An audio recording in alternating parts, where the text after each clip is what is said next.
Hello everyone. Today we will see the project report of field visit at airport, which is part of choice-based assessment in the subject Introduction to Communication Engineering. So first we will see the disclaimer, which is necessary here because all the information are used for educational purpose only.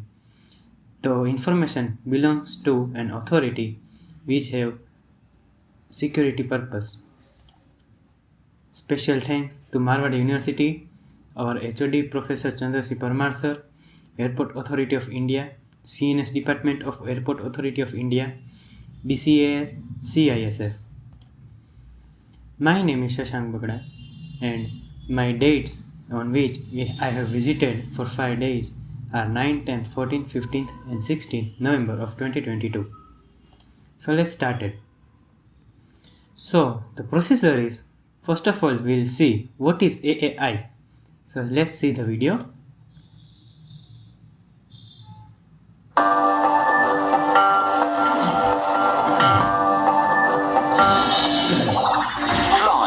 that makes travel easy and fast. Infrastructure that provides safety and comfort. Management that ensures security and efficiency. Airports Authority of India, a public sector undertaking under Ministry of Civil Aviation, builds, operates and manages airports across India. We are currently managing over 135 airports, connecting India regionally and to the world. While providing affordable flying for all, AAI is also working towards making India the third largest civil aviation market in the world. As an air navigation services provider, AAI provides air traffic management services to the entire Indian airspace and adjoining oceanic regions and enhances safety, capacity and efficiency of aircraft operations through a network of multiple air routes. We at Airports Authority of India use cutting-edge communication, navigation and surveillance technology. As a responsible public sector undertaking, we are committed towards preserving the environment by way of optimal utilization of the airspace that helps save fuel and reduce carbon emissions significantly. Our airports today use solar power for day-to-day operations. Bringing laurels to India, 4 AAI airports have been ranked among the best airports of the world by the Airports Council International, ACI, in 2018. Enhanced passenger capacity, improved customer delight, and advanced technology with world-class infrastructure. We proudly serve more than 300 million passengers. With growing demand, AAI is adding requisite infrastructure to cater to more than 550 million passengers by the year 2023. Airports Authority of India, working towards positioning India for global aviation leadership.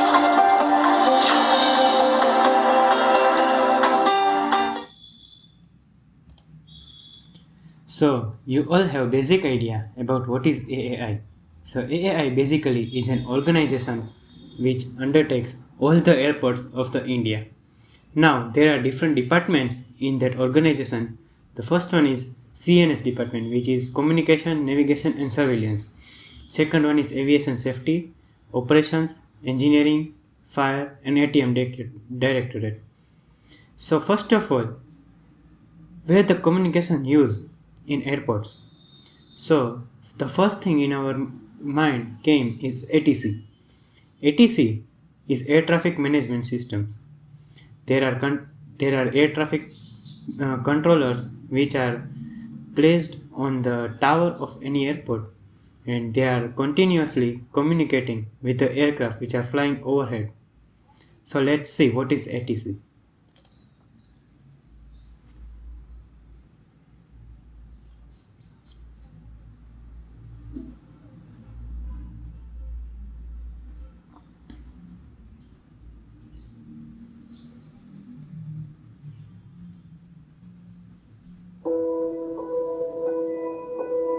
intensive training in the sense that this is one of the jobs wherein the people are actually trained for contingencies, almost all the contingencies that can occur, and they keep on getting refresher training about the contingencies. We have to see that they are prepared for it. They know what to do if such a thing happens, and that things are always in their mind. But all said and done, there is one thing to train and to know what to do, and when actually it happens, then to do it exactly the same way, it may not happen. So when I used to do shift duties, that office hours used to be odd, and sometimes you have an afternoon shift, so you're playing only 12 o'clock, you have to wind up, everyone else is playing, you have to come for duty. So they were thinking, "Yaar, itna kya hai? Ruk nahi sakta." So you know, you can't stop, you have to come and do the wash. If you don't do, then the person who is doing here since morning can't go home, and that may affect the actual thing. So this is not a normal day. Every day it's not like a routine duty. Every day you come and do the same duty. It's different. Like every day you find something new to happen. Every day you find something you have learned. You feel like, yeah, today I learned this thing. Every day you will grow your knowledge. The experience, every day experience counts. ऐसे करते हुए हम इस तरह का काम कर रहे हैं कि जहाँ पर हम न केवल इंडस्ट्री को हेल्प कर रहे हैं, न केवल इंडियन इकोनॉमी को हेल्प कर रहे हैं, बल्कि एक तरह से हम लोग जो इसके जो एनवायरमेंटल इम्पैक्ट्स हैं उसको भी कम करने का प्रयास करते हैं। क्योंकि ये एक कंट्रोल पर डिपेंड करता है कि वो कितना शॉर्ट बुक देता है। अगर वो शॉर्ट बुक देता है तो जाहिर सी बात है कि पैसेंजर एज वेल एज जो बिजनेसमैन है वो सही वक्त पर अपने डेस्टिनेशन पर पहुँचेंगे। जाहिर सी बात है शॉर्टकट अगर कर रहा है तो फ्यूल की बचत हो रही है, that adds to the economy, और जो कार्बन एमिशन है उसमें भी कमी आ रही है। One day what happened, one Jet Airways aircraft diverted to Mumbai. After some time we got the news that one boy or some girl is born in flight. तो वो चीज़ मतलब हमको एक सेटिस्फेक्शन होती है कि we have at least we could do something for the aircraft. Because when a pilot is in the air, only person who can help him is air traffic controller. We are working on a channel, active channel. You are guiding an aircraft from point A to point B. So what you basically doing? You have an instrument. Okay, so what we game? We have video games. You have a screen on that. So basically, you are using those tools to control the aircraft. So as long as you are on the channel, basically you are playing a game, and you are always engrossed in it. Constant interaction is there with the pilots, with the aircrafts, and that part is really very enjoyable. In one way, you can say it's adventurous also. Like I said, this job, nothing is fixed. You know, you don't have, when you say that expect the unexpected, okay, that saying it fits this job. You're not sure of anything. What an aircraft will behave, how the wind will behave, what an aircraft will do, what the pilot intentions are. Generally, we are trying to basically streamline these things so that human errors, the possibility of human errors, they are minimized. The thing that I love about the job is like, first of all, the title is like you're an air traffic controller. And being an air traffic controller is something that it's very unique and a bit ignorant to the normal public. So if you see an air traffic controller, what the normal public thinks, who's is a bit more into aviation, they'll be thinking like he's a guy who is doing this marshalling work, bringing the aircraft to stand. I've seen many posts in YouTube where like he's an air traffic controller doing the marshalling, but that's not the case. Basically, in Mumbai airport, we have different units. So we have basic coordination, active coordination with each and every unit. In small airports, and all that, a person will be doing all the three. Of tower work, he'll be doing it, controlling the movement of an aircraft. Basically, directly from the ground till it takes off. But here it is divided. Ground movement is controlled by one person. Then from there, getting to the runway is controlled by another person. And from runway, giving a takeoff, landing and takeoff, that is controlled by another person. So sometimes stress it passes on, like as a ball game. We used to have that games and all that, passing the ball and all that. Being an air traffic controller, we just know what really an aircraft operation is, how it is going to happen, and sometimes if you're flying, you can see the scared faces of the people around us when you're going through a turbulence, but we know that you're all under safe custody. So it's just like people expect us to do good. If you're doing good continuously, there is no credibility at all. All the appreciation that comes will be from a pilot remark if says excellent controlling or like a good job. This type of appreciable comments, like we do feel motivated. If you see the working hours in a week, it's around 30-35 hours a week. So the rest of the time you're at home. It's very easy to pursue your hobbies, passions, and all out after the office hours. And unlike other works and all, you just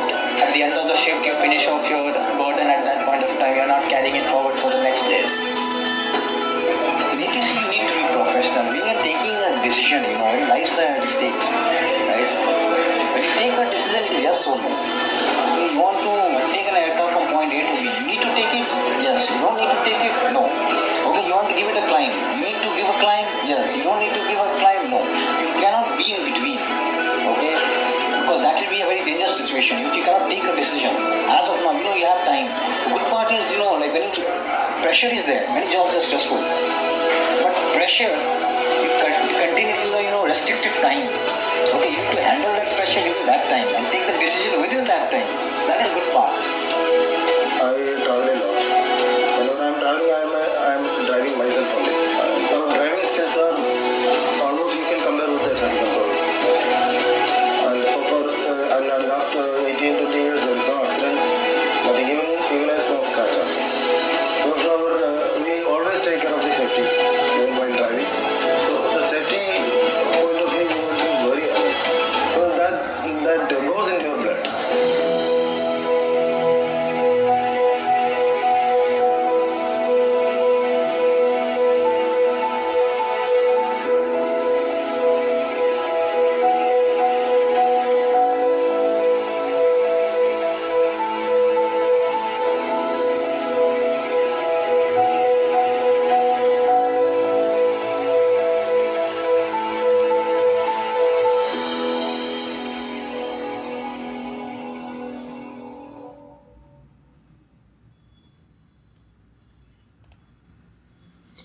So now you all have basic idea about what is ATC. As they have elaborated that they guide an aircraft and they find the shortest route and all the other duties they do. But without communication, it isn't possible. Communication plays the major role in all the commanding and controlling of the aviation system. So let's take a look on it. To have an industrial visit to airport, I have to submit this much documents, and you can take a note of them. And after submitting all these documents, you will get a pass like this to visit in the operational area and also the sites which are located on the runway. So where normal people are not allowed, you need a pass which is issued by the Bureau of Civil Aviation Security, and for that you have to submit all the documents which I have mentioned before. Now let's move further. Airplane approach. Airplane approach. There are two types of thing while airplane are traveling. First one is takeoff, second one is landing, third one is the navigation. But takeoff is easy, but the landing of an aircraft is difficult as compared to the takeoff. In the olden times, pilots use visual approach. Visual approach means they navigate aircraft by looking at the mountains, rivers, lake, and other natural things which are located on the we can say ground surface. Second approach is astronomical approach. In the night time, pilots are used to navigate the aircraft by looking at the constellation and somewhat like pole star, other specific locations which are locations and phases which are direction of stars, sun, moon, etc. Then the third one is dead reckoning approach. Dead reckoning approach means they have speed of the aircraft, they know the direction in which direction they are moving, they have the map, and on basis of that they find an estimate location of the aircraft, and in that way they travel from one place to another place. This concept you might have seen in the movies where they are navigating a ship. In most of the cases, ships are also navigated in this manner also. They have speed, they have direction, but their specific communication is not established in case of ship. Now, the fourth one is ILS approach, which is the most advanced and currently using approach. ILS means Instrument Landing Air System, which is based on radio navigation and communication system. Radio navigation are used to navigate and communicate with the airplane. So let's have a detailed look in it. Now, we have seen the ILS approach, but we have also seen there is one department named CNS, which means Communication, Navigation and Surveillance. So let's have a look in the communication what it does. Communication are majorly used in the airports for the air traffic controller, landlines and hotlines, security, machine to machine. So let's first see where air traffic controller uses communication. So these are the details which currently our airport of Rajkot is operating. The band 108 MHz to 156 MHz is allotted to the aeronautical band or military band. They are restricted for that use only. We can't use it. All the communications are currently transmitting on the VFS, which is very high frequency and it ranges from 30 MHz to 300 MHz. The main frequency of our airport is 122.1 MHz and the alternative frequency is 124.3 MHz. Now let's have a look on the rack. This is rack number 1. You can see there are 4 blue boxes. First 2 boxes are main transmitter and main receiver, and another 2 boxes, blue boxes, are standby transmitter and standby receiver. Now they are older technology, so the blue boxes which you can see are analog in nature. These 4 boxes having analog reception and analog transmission, while these silver 2 boxes are main transmitter receiver and alternating transmitter and receiver, which are digital in nature. So what happen is they are more advanced and also they consume less space in compared to analog systems. Now another rack is alternating frequency. This rack is used when the main line is on hold. Suppose our pilot is trying to tune on the main line that is 1 to 2.1 MHz, but he is not able to listen a clear voice from the airport. So he can tune on the alternating frequency that is 124.3 so that he will get a proper reception. Now let's have a look.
So the video you just watched is the real-time ATC communication between air traffic controller and the aircraft.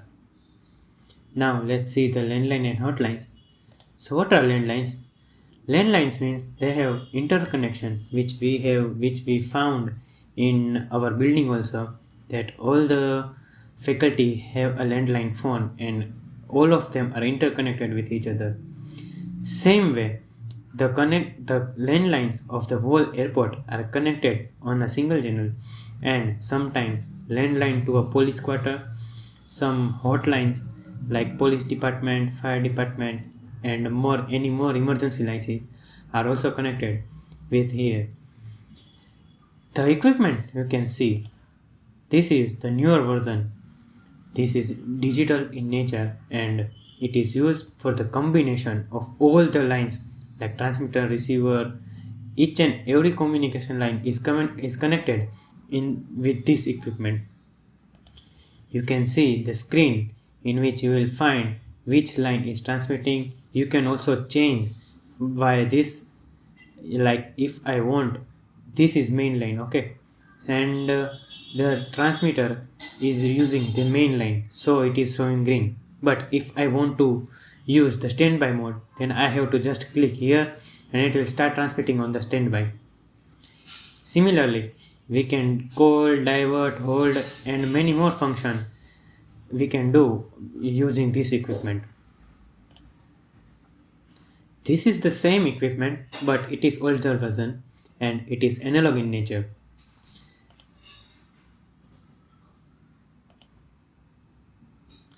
Now, in respect to security, communication used is walkie-talkies. All the securities which you will see in the airport have walkie-talkies and have constant communication with the tower. Now, let's see the machine to machine.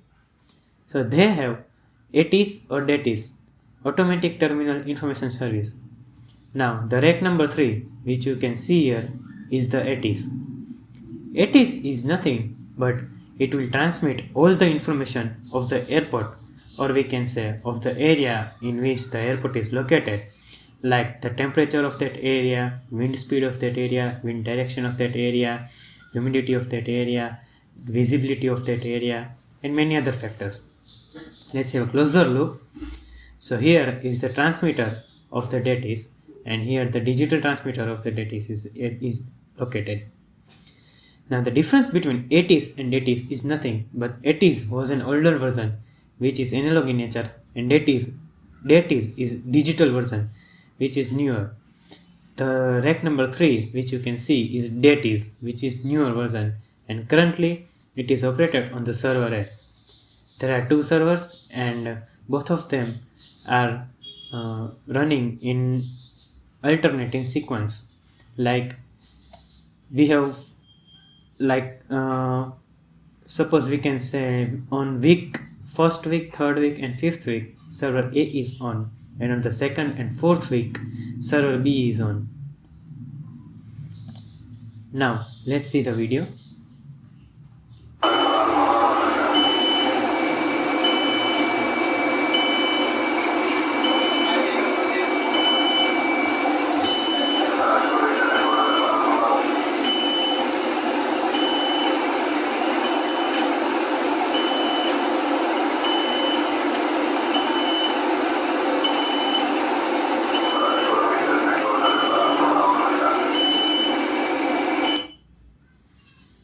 So the thing which you just listen is the sound of DATIS.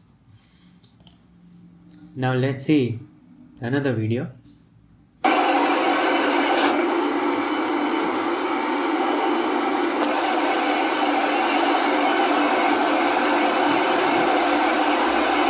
इसका तुम सुनना चाह रहे थे ना, वो यहाँ भी सुन सकते हो, रिकॉर्डेड है ना। हाँ वही, यहाँ से सुन लो।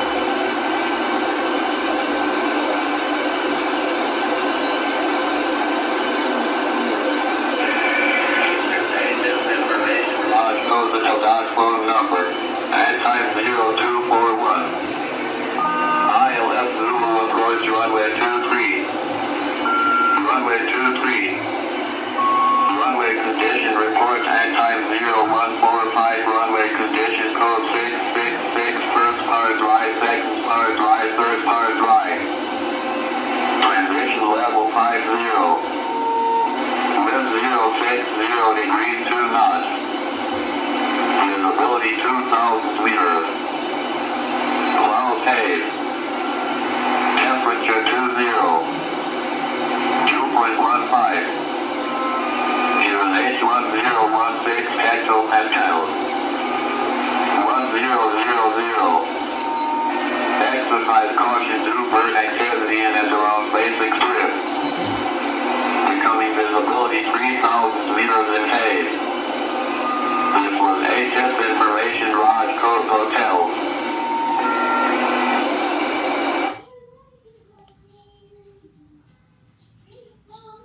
Now, as you have seen, in this type of factors, communication is used. First one is ATC, landline, security and machine to machine. ATC is human to human and DATIS is machine to machine. Now, all of them are connected with a three-phase power supply. But what if the power supply is cut off? Then they have different unit. Before that, you can see the navigation aids. So long range navigation aids are operated on the VLF and LF, which gives range of 7000 km to 700 km. Another medium range navigation aids uses LF and MF, which is low frequency and medium frequency, which gives range of 150 to 250 nautical mile. Third one is the short range navigational aids, which is operated on very high frequency and uses line of sight phenomena. VHF, DF, VOR, DME, and ILS radar. We'll see all of them in the navigation part. Now, let's see the power unit. So, or to run all the equipments, they have different power unit. Like this is the communication room, which is situated on the tower. But if we go on the site, they have the power supply unit. PSU is always connected. In case of the power supplies get cut off, this unit will supply three-phase current for 1 hour. This is used for the backup. Now VCCS server means all the lines that you have seen on the equipment that I have shown you, in which all the communication lines are connected here. VCCS server.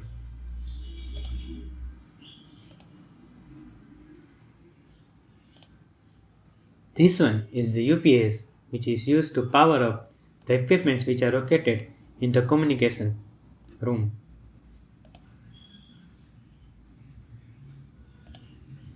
Let's have a look on the video.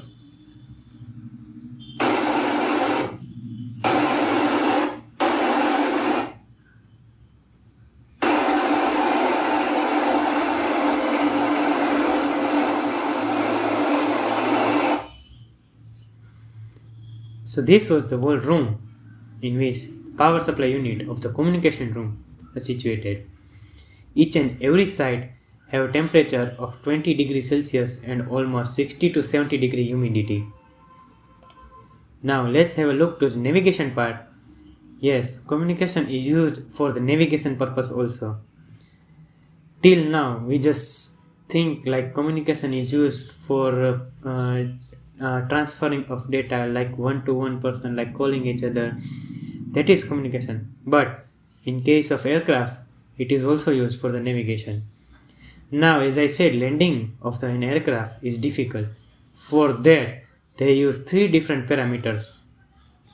Now, ILS, which we have seen in the first slide, in which I have shown you four different approaches. First one is the visual approach, second one is dead reckoning, third one was astronomical, and fourth one was ILS. So ILS gives three different parameters to the aircraft. First one is center line, descent angle, and distance. This is the path in which all of them are connected with each other. Localizer is situated at the end of the airport runway. Then glide path, which is also known as descent angle, which is situated in the middle of the runway, and the DME, which gives distance from the airport to the aircraft, which is situated on the site of the airport. Let's have a look on the center line. Now, why center line is needed?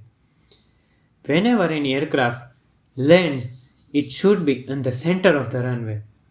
To ensure that the plane is landing on the center of the runway, we have to give him a center line. Now it is possible due to this equipment named localizer. Localizer is nothing but an array of antennas which are situated on the end of runway and which transmits different frequencies, which starts from range of 90 Hz to 150 Hz. This whole phenomena uses the azimuthal approach for providing the center line of the runway. Now it is necessary because when the aircraft is coming towards the runway, it should be in the center, because if it is a little bit left side or the right side, then anything can happen. Let's have a closer look. So this is the localizer path, and the road which you can see here is runway. These are the localizer antenna which provides a beam of the signals in different frequencies. Normal human entry is not allowed in the 300 feet circumference of this antennas because it may distract the signal. Now, to provide them, this is the equipment which finally transmits different frequencies. These are the coordinates which you can see here I used for the transmission of the localizer. Now what happens? It generates the different frequency signals, and these all wires are connected to the localizer antenna. These are the regular checkings done by the executives of the communication department. They have to ensure and check all the equipments in 2 times a day. What they did is they see the data which is coming on the screen and check whether all of them are currently working correctly or not. If there is any problem, they need maintenance. This is a closer look of the antenna which are connected in a line and located on the end at the end of the airport.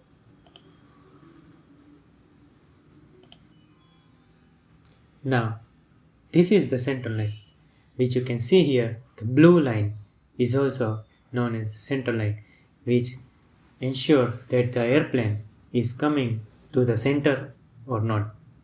Now let's see another thing, descent angle. Descent angle is also known as glide path. Glide path means it is, we have seen the plane should be in the center of the runway, but at what angle it should descend. So in general cases, aircraft descend at the angle of 3 degree. But to ensure that the plane is descending at the 3 degree, they have LPDME and HPDME, which is low power distance measuring equipment, and HPDME is high power distance measuring equipment. There are 3 level transmitters. The middle one sends the accurate data, like if the plane is receiving the middle signal, the plane is descending correctly. The lower signal means the plane is descending lower than the requirement. Like we want, like the plane should descend at the 3 angle, but it is descending at 1 or 2 angle, then it will receive the lower signal. And if it is exceeding the angle, like more than 3, then it will receive the upper signal.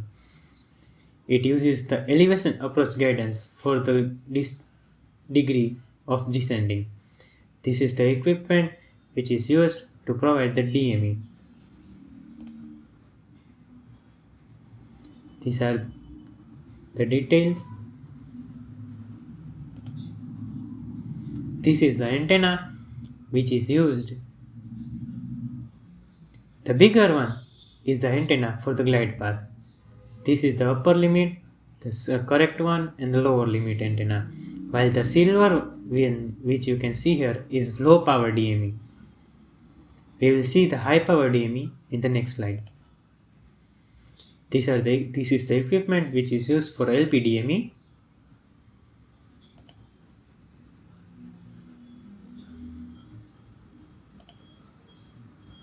And this is the whole site which is located on the other side of the runway. Now let's see one extra clip which I have taken for the aircraft when it is landing.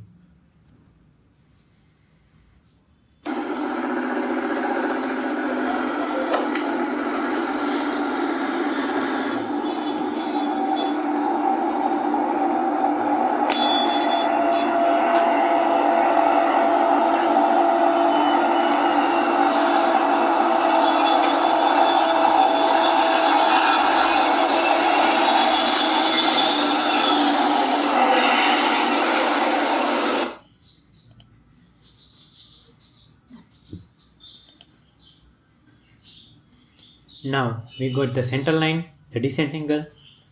Now the last thing is distance.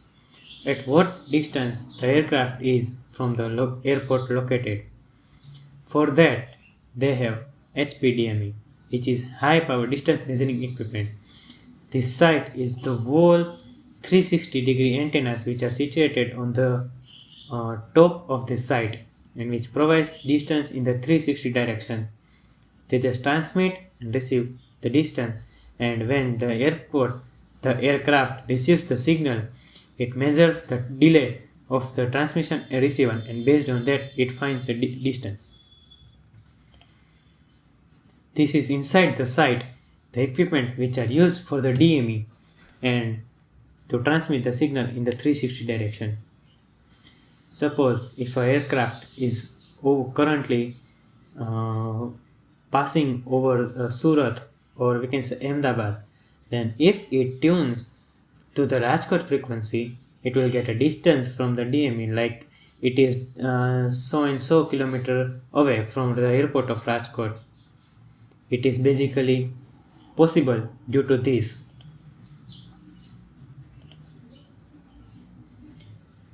The thing which you can see here on the upper side, these are the different antennas which are currently transmitting different signals in the 360 direction. From the distance it looks like this.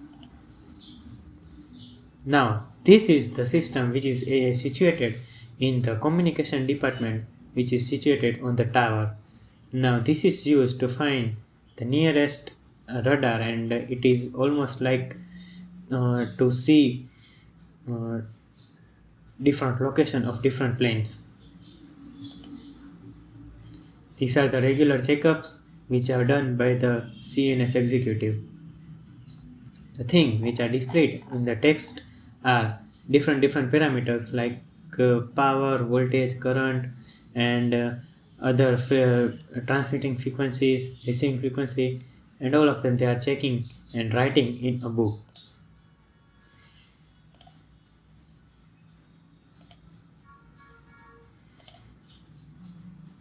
Other information.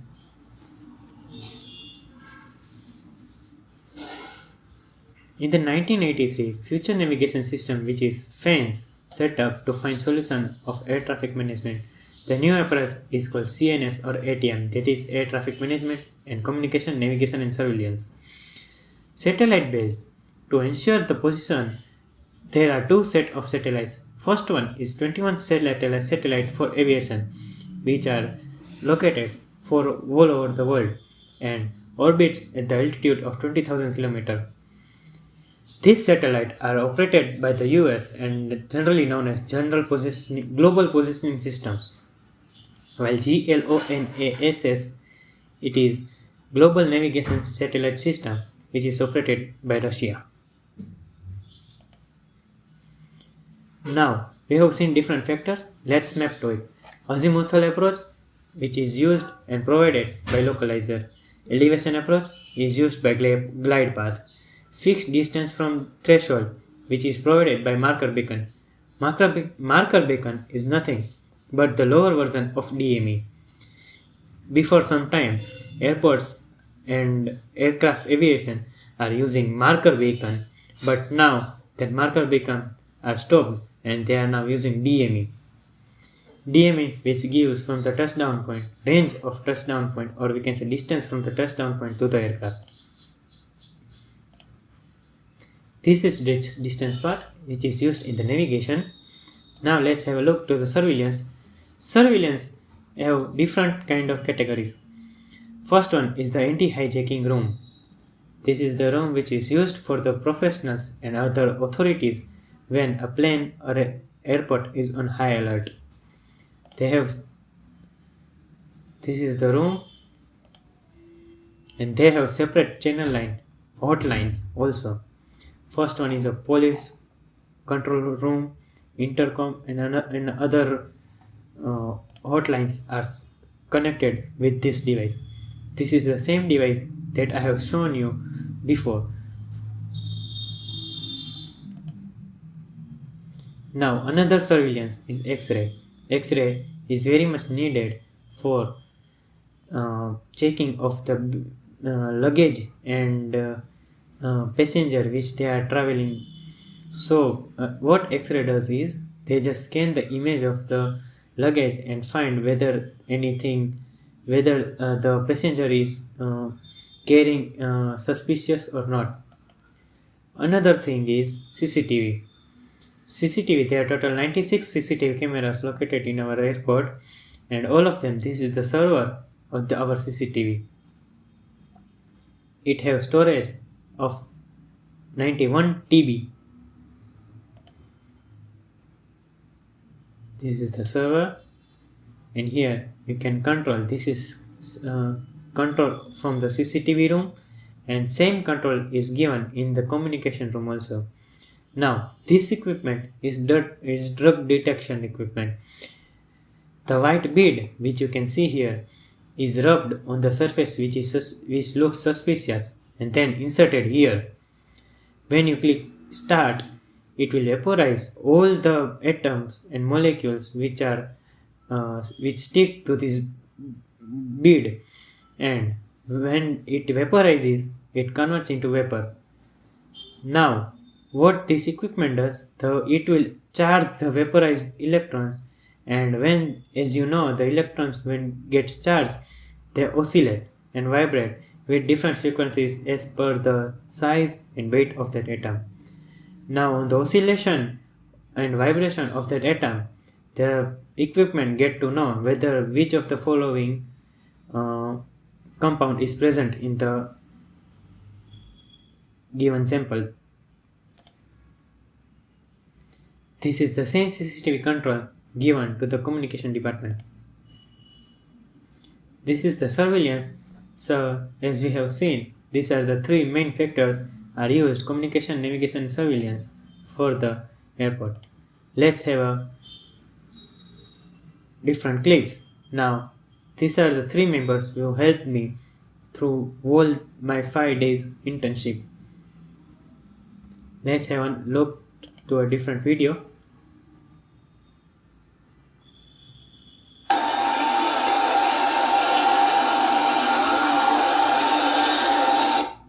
Now, as you can see, when there is no permission given by the air traffic controller, the plane have to overhead.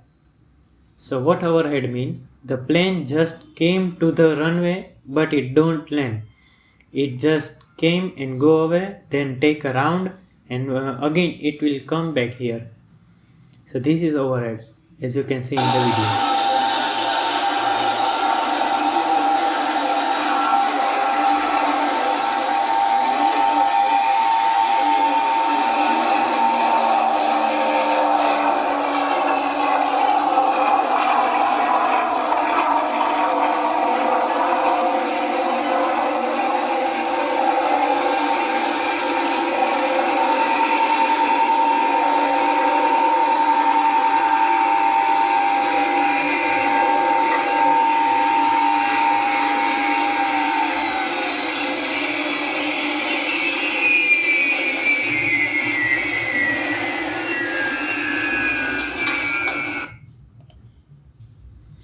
Let's have a look at another video.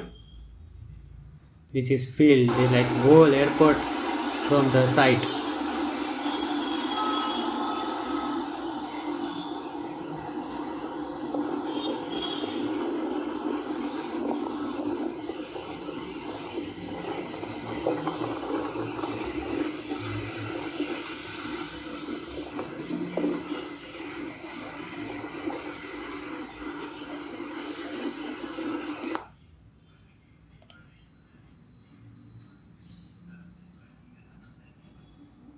This was the plane. This was the plane which was just arrived from the Air Force.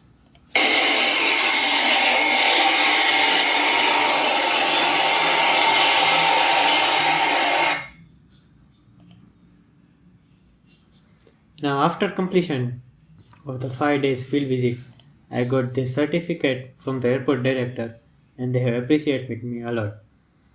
Without the help of our HOD, Professor Chandrasekhar Verma, this wasn't possible.